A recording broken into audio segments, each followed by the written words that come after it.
Good morning all of you. तो आज हम लोग एंटी लैप्रोटिक ड्रग्स के बारे में पढ़ेंगे फार्म केमिस्ट्री में। तो फर्स्टली हमको जानना है anti leprotic drugs, that is जो लैप्रोसी को रोके, इवन जो भी उसके माइक्रोब्स है उसको रोके, ये साइडली फैक्ट थे। तो वैसे सारे ड्रग्स जो लैप्रोसी को रोक रहे हैं, that is anti leprotic drugs.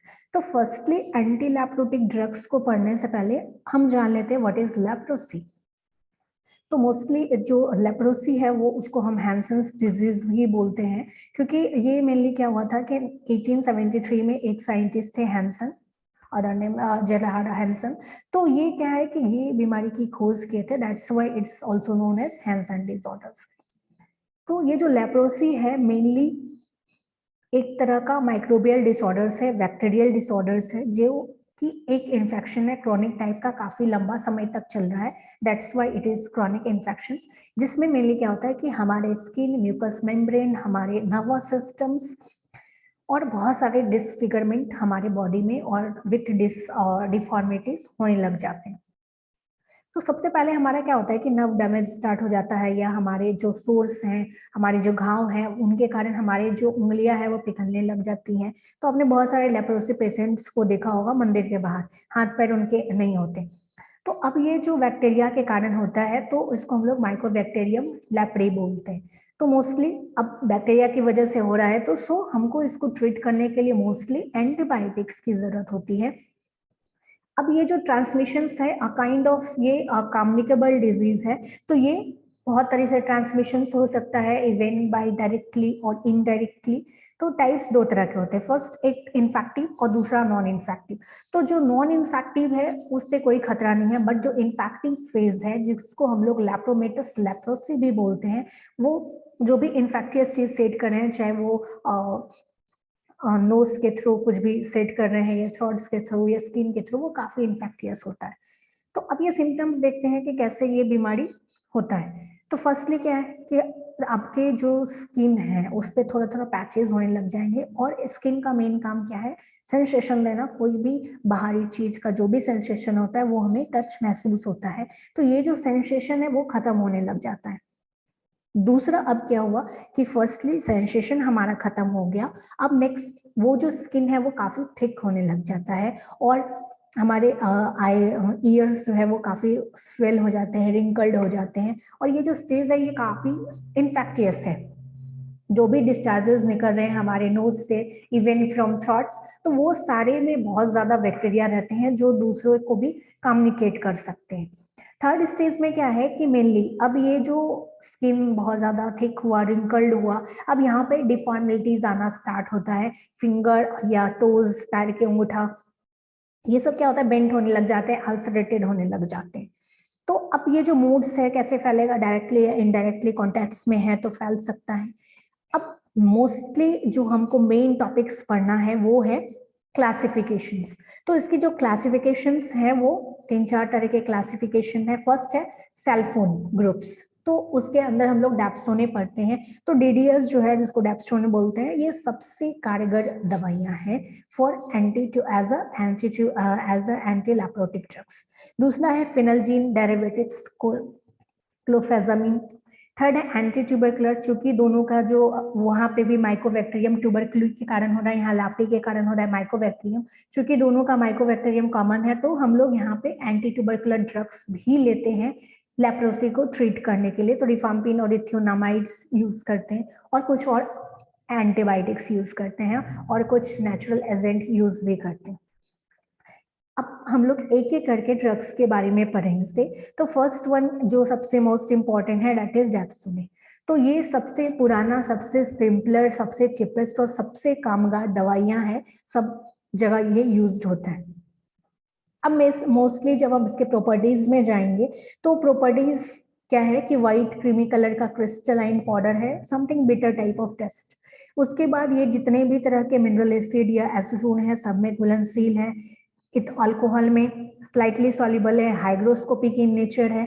उसके अलावा अब ये काम कैसे करता है, तो ये मेनली सल्फोनामाइड्स के जैसा काम करता है, और ये क्या करता है कि पाबा को इनहिबिट करता है। पाबा क्या होता है, पारा एमिनो बेंजोइक एसिड।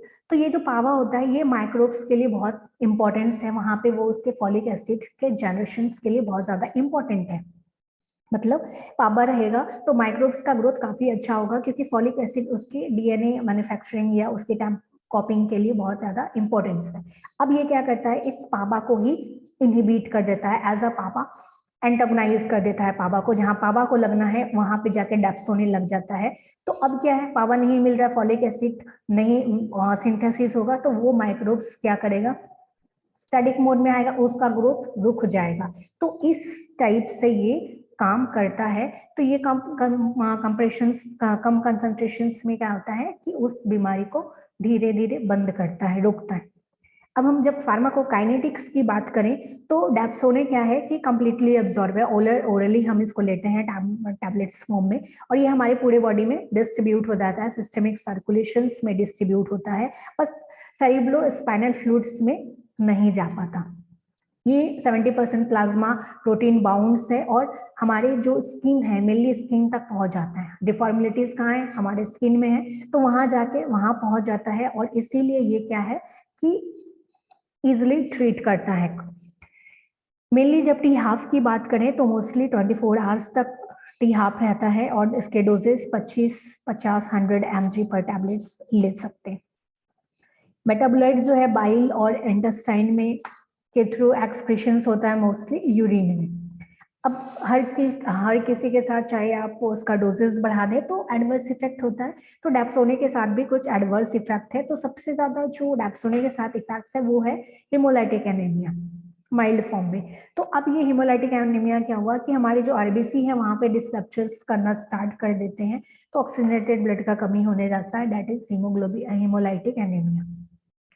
उसके बाद जैसे 100 mg आपने यहाँ पे डेप्सोने का ये पढ़ा है, 100 mg इसका लास्ट है, 100 mg पर डे से ज्यादा होने लग जाएगा तो ओवरडोजेस होने लग जाएगा।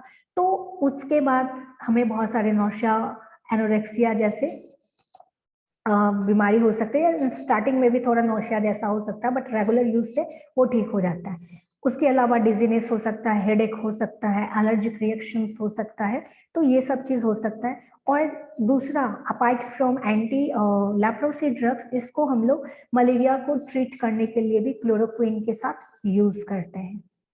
Now next one is क्लोफाजिमिन। तो अभी जो क्लोफाजिमिन है काइंड ऑफ डाई है, कलरिंग एजेंट है, और इसके साथ क्या है एक और खास प्रॉपर्टी एंटी इन्फ्लामेटरी प्रॉपर्टीज भी है, जिस कारण क्या होता है कि हमारा यहाँ पे एंटी इन्फ्लामेशन भी होता है, हमारे स्कैर्स हुए, इन्फ्लामेशन भी हुए, तो अब ये क्या है कि इन्फ्लामेशन को भी रोकता है। मेनली ये क्या करता है कि जो डीएनए है, डीएनए का जो टेम्पलेशंस बनना है उसको ये रोक देता है। क्योंकि ये हाईली लिपोफिलिक है, इसलिए क्या करता है कि माइक्रोबैक्टीरियम डीएनए के साथ स्ट्रांगली बाइंड अप हो गया। अब वहां पे जो उसका पैटर्न है, तो वहां पे वो क्या करता है, उसको होने नहीं देता, वहां पे वो उसको रोक देता है। इस कारण ये क्या है कि बैक्टीरियोस्टैटिक टाइप से काम करता है, उसको रोक देता है। फार्माकोकाइनेटिक्स की बात करें तो ये भी ओरली एक्टिव है, मोस्टली 40-70% एब्जॉर्ब होते हैं, मोस्टली स्पेशली फैट्स में इसीलिए क्योंकि स्किन डिसऑर्डर्स है, इसलिए इस टाइप से इसको मिलाया ही गया है कि वो हमारे स्किन में जाके स्टोर हो और वहां पे जाके ट्रीट करें।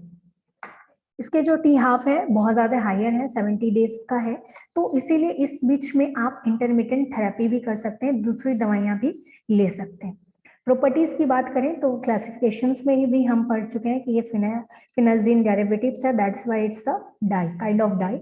उसके बाद अब डाई है तो कलर कॉम्बिनेशंस का रहेगा, तो रेस्ट क्रिस्टलाइन पाउडर का रहता है, मोस्टली ऑर्डरलेस रहता है, वीक बैक्टीरियल साइडर है। और कुछ सॉलिबिलिटी की बात करें तो डाई मिथाइल फॉर्मामाइड्स में सॉल्युबल है, ग्लाइकोल्स में स्लाइटली सॉल्युबल है, वाटर में टोटली इनसॉल्युबल है, इसीलिए ये फैट्स में जाके स्टोर होता है क्योंकि वाटर में सॉल्युबल नहीं है।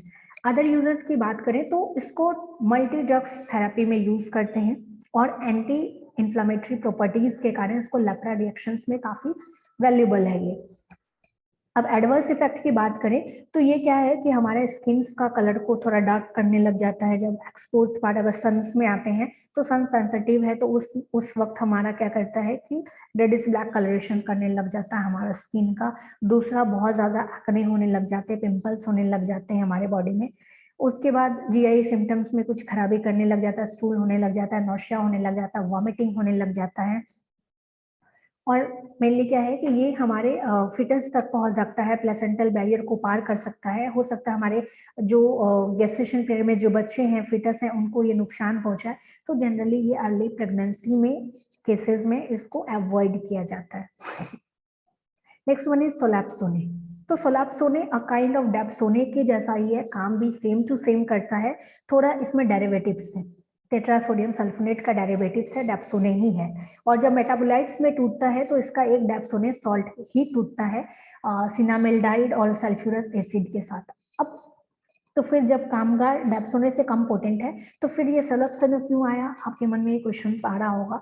तो यहाँ पे जो ये 3 मेटाबोलाइट्स में टूटा, डेप्सोने तो एज अ काम किया, जैसे वो पावा को इनहिबिट किया, एंटागोनिज्म का काम किया। तो ये दो जो है जिनको डेप्सोने से एलर्जी होती है, वॉमिटिंग होने लग जाता है, तो वहां पे ये सिनेमल एल्डिहाइड और सल्फ्यूरस एसिड क्या करता है, वहां पे उनको वॉमिटिंग का रोकता है। जिनको गैस्ट्रिक इंटॉलरेंस है डेप्सोने से, तो वहां पे हम सोलैप्सोने का यूज करते हैं। उसके बाद नेक्स्ट इसके प्रॉपर्टीज की बात करें तो ये व्हाइट कलर का है, वाटर में सॉल्युबल है, अल्कोहल में इनसॉल्युबल है, और इसको हाइग्रोस्कोपिक इन नेचर है, तो इसलिए हम लोग क्लोज कंटेनर में रखते हैं। नेक्स्ट है हमारा थियाम्ब्यूटोसाइन। थियाम्ब्यूटोसाइन थाईयूरिया डेरिवेटिव्स होता है। ये मेनली एरोमेटिक टाइप्स का एमीन है। ये इसका प्रॉपर्टीज की बात करें, बहुत ज्यादा इसका डिटेलिंग्स आपको नहीं पढ़ना है, मेनली जो इम्पोर्टेंस है आपका वो फर्स्ट दो जो हम पढ़े वही था, डेप्सोने और क्लोफामेजिन। नेक्स्ट है थियाम्ब्यूटोसाइंस। तो ये थाईयूरिया डेरिवेटिव्स है। प्रॉपर्टीज की बात करें तो व्हाइट पाउडर है, वाटर में इनसॉल्युबल है, क्लोरोफॉर्म में सॉल्युबल है, ईथर में सॉल्युबल है, ऑर्डरलेस है और बिटर टेस्ट है। स्टोरेज ये भी हाइग्रोस्कोपिक इन नेचर है, तो हम इसको वेल कंटेनर में स्टोर करके रखते हैं। उसके बाद अब यहाँ पे क्या होता है कि इसका जो एक्शंस है, तो ये क्या करता है कि बैक्टीरिया में प्रोलिफरेशन काउज करता है। तो अब जैसे प्लोरिफरेशन काउज किया तो क्या हुआ, बैक्टीरिया का डेथ होने लग जाता है। तो इस वक्त इस टाइप से ये as a anti leprotic agent use होता है। ओके